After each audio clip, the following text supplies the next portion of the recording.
ओशो और कबीरदास इस युग के दो महान विचारक हुए। कई दशकों से धर्म और संप्रदाय की बेड़ियों में उलझे लोग नैतिकता की आड़ में मानवता को सूली पर चढ़ा रहे। ओशो ने कबीरदास को महान विचारक बताया है और कबीर माला की इस कड़ी में आप सुनेंगे ओशो की किताब कस्तूरी कुंडल बसे के कुछ अंश जो धर्म और संप्रदाय को अलग ही नजरिए से दिखाती है। ओशो कहते हैं, धर्म को भी लोग लड़ाई का स्थल बना लिए हैं। धर्म का एक ही उपयोग है कि उसके द्वारा लोग अच्छी तरह लड़ सकते हैं। और ध्यान रखना, अधर्म के लिए लड़ो तो मन में थोड़ा अपराध भी मालूम पड़ता है।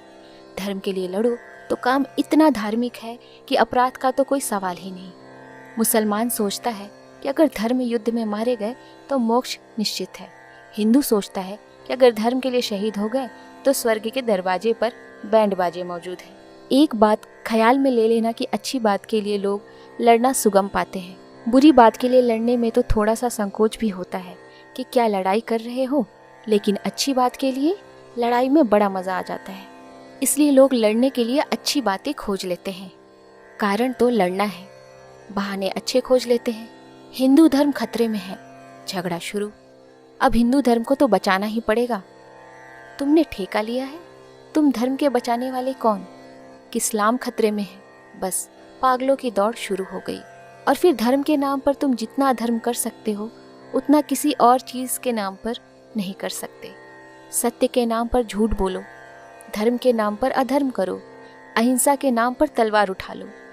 कबीर ठीक ही कहते हैं, साधो देखो जग बौराना।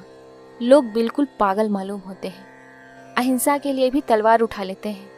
यह भूल ही जाते हैं कि तलवार उठाने का मतलब तुमने ही हिंसा शुरू कर, धर्म के लिए लड़ने का मतलब तुमने ही अधर्म करना शुरू कर दिया। युद्ध ही तो अधर्म है, प्रेम धर्म है, घृणा अधर्म है। और धर्म के नाम पर कितनी घृणा फैलाई जाती है। धर्म है निरअहंकार, लेकिन धर्म के नाम पर कितना अहंकार चलता है। एक छोटे गांव में एक ऐसी घटना घटी। एक ईसाई पादरी आया। आदिवासियों का गांव है बस्तर में, और आदिवासियों को समझाना हो तो आदिवासियों के ढंग से ही समझाया जा सकता है, क्योंकि बहुत सिद्धांत की बात करने से तो कोई सार नहीं। ना शास्त्र वे जानते हैं, न शब्द वे बहुत समझते हैं। तो उसने एक तरकीब निकाली और उसने कई लोगों को ईसाई बना लिया।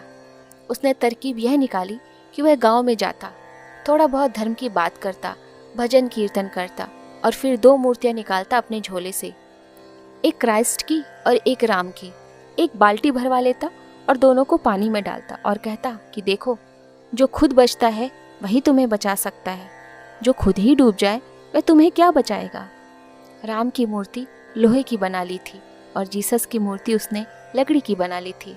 तो जीसस तो तैरते और राम एकदम डुबकी मार जाते।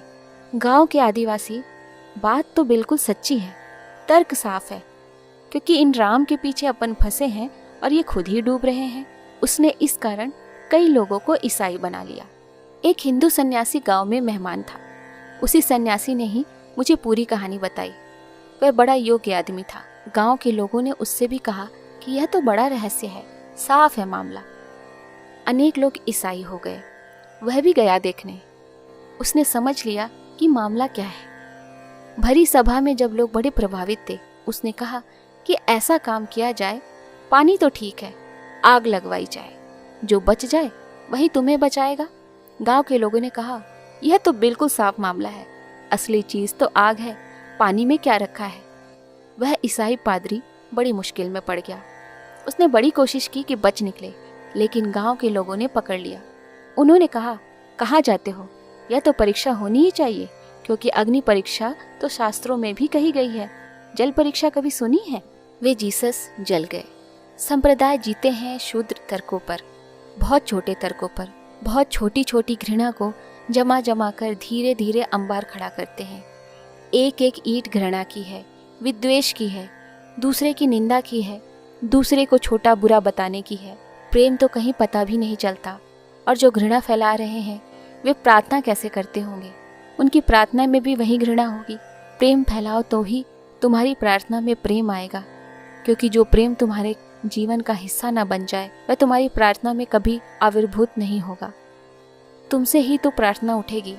साधो देखो जग बौराना, आपस में दो लड़े मरुत हैं, मरम कोई नहीं जाना। बहुत मिले मोहि नेमी धर्मी, प्रात करे असनाना। बड़े नियम और धर्म को मानने वाले लोग कबीर कहते हैं, मैंने देखा रोज सुबह स्नान करते हैं काशी में, सब इकट्ठे ही हैं, वही नियम धर्मी। और काशी घर था कबीर का। वे रोज सुबह से चले जा रहे हैं गंगा का स्नान करने, लेकिन मैं देखता हूँ कि पूजा वे आत्मा की नहीं करते, पत्थरों की करते हैं। लोग पागल हैं और अतियों पर उतर आते हैं। मध्य युग में यूरोप में ईसाइयत स्नान के खिलाफ हो गई और गंदगी परमात्मा के पहुंचने का रास्ता मान ली गई। एक संत 130 वर्ष जिया और कहते हैं उसने कभी स्नान नहीं किया और उसकी बड़ी पूजा थी, प्रतिष्ठा थी, क्योंकि वह था आत्मज्ञानी। तो समझ कर चलना रास्ता यह खतरनाक है। इसमें एक अति से दूसरी पर मत चले जाना। स्नान शरीर के लिए बिल्कुल जरूरी है, स्वच्छता सुखद है, लेकिन शरीर के स्नान से आत्मा शुद्ध नहीं होती और न शरीर की गंदगी से आत्मा शुद्ध होती है। वह भी स्मरण रखना, नहीं तो शरीर को गंदगी में बैठा रखते हैं। कई परमहंस होकर बैठ जाते हैं, यह आदमी ज्ञानी है क्योंकि यह आत्मा की पूजा में लगा है मालूम होता है, क्योंकि शरीर का इसे ख्याल ही नहीं है। शरीर की जरूरत शरीर की ज़रूरत है। शरीर की ज़रूरत निश्चित ही पूरी करनी है, लेकिन शरीर की ज़रूरत को आत्मा की ज़रूरत मत समझ लेना। देखता हूँ कि आसन मारकर बैठे हैं और भीतर सिवाय दंभ के और गुमान के कुछ भी नहीं है। तो आसन ही मारकर बैठने से क्या होगा, अगर आसन के भीतर अहंकार ही भर रहा है। इसका यह अर्थ नहीं है कि आसन का उपयोग नहीं है। इसका इतना ही अर्थ है कि आसन मार लेने से तुम यह मत समझ लेना कि अहंकार मर जाएगा। आसन का अपना उपयोग है। अगर शरीर को बिल्कुल शांत स्थिर करके बैठ जाओ तो शरीर की स्थिरता के कारण मन की गति में बाधा पड़नी शुरू हो जाती है। मन शांत हो जाएगा ऐसा नहीं है, लेकिन शरीर अगर स्थिर हो तो मन के अशांत होने में बाधा पड़ती है।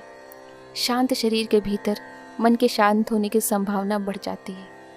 हो जाएगा ऐसा ज़रूरी नहीं, लेकिन संभावना बढ़ जाती है। स्नान करके स्वस्थ मन से स्वस्थ शरीर से तुम पूजा करने आए हो तो पूजा की संभावना बढ़ जाती है।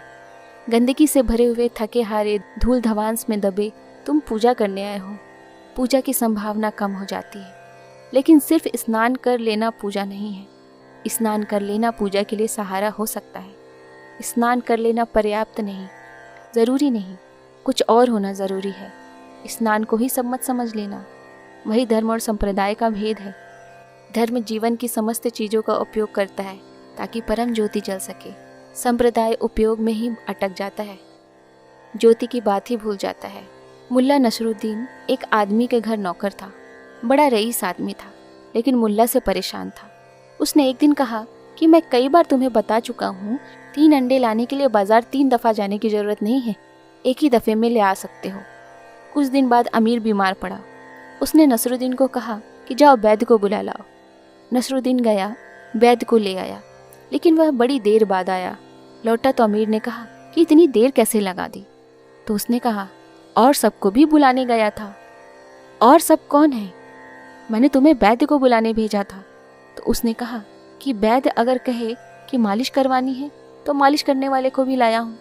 वैद्य अगर कहे कि पुलटिस बंधवानी है तो पुलटिस बनाने वाले को भी लेकर आया हूँ। वैद्य अगर कहे कि फला तरह की दवा चाहिए तो केमिस्ट को भी बुला कर लाया हूँ। और अगर वैद्य असफल हो जाए तो मरघट ले जाने वाले उनको भी लाया हूँ। सब मौजूद हैं, तीनों अंडे साथ ले आया हूँ। समझ बारीक बात है और सिर्फ क्रियाकांड समझ नहीं है। क्रियाकांड उसने पूरा कर दिया, लेकिन समझ में कोई खबर न थी। सांप्रदायिक व्यक्ति एक एक हिसाब को पूरा कर देता है। सब क्रियाकांड परिपूर्ण होते हैं उसके, तुम उसमें भूल नहीं निकाल सकते। अब क्या भूल निकालोगे नसरुद्दीन में? उसने क्रियाकांड पूरा कर दिया, उसने गणित साफ कर दिया पूरा, रत्ती भर कमी नहीं छोड़ी। लेकिन बात वह बिल्कुल चूक गया। गणित साफ कर दिया लेकिन समझ में बिल्कुल चूक गया। सांप्रदायिक व्यक्ति पूरा क्रियाकांड कर देता है, 1 से लेकर 100 तक सब नियम पूरे कर देता है और फिर भी चूक जाता है, क्योंकि वह क्रियाकांड है। सहयोगी हो सकता है, लेकिन वही सब कुछ नहीं है। और वह जो क्रियाकांड है वह बदला भी जा सकता है। वह अनिवार्य भी नहीं है, लेकिन जो अनिवार्य है वह नहीं बदला जा सकता। दिया कई ढंग का हो सकता है, ज्योति एक ही ढंग की होती है। दिया तुम गोल बनाओ, तिरछा बनाओ, कलात्मक बनाओ, साधारण बनाओ, सोने का बनाओ, मिट्टी का बनाओ, छोटा बनाओ, जैसा तुम्हें बनाना हो बनाओ। दिए पर सब तुम कर सकते हो, लेकिन ज्योति का स्वभाव तो एक ही होगा। जब ज्योति जलेगी तो स्वभाव एक ही होगा। क्रियाकांड दिए के भीतर इतना लीन हो जाता है, इतनी बारीक नक्काशी करने लगता है दिए पर कि दिए में ही जीवन चूक जाता है। ज्योति जलाने का मौका ही नहीं आता।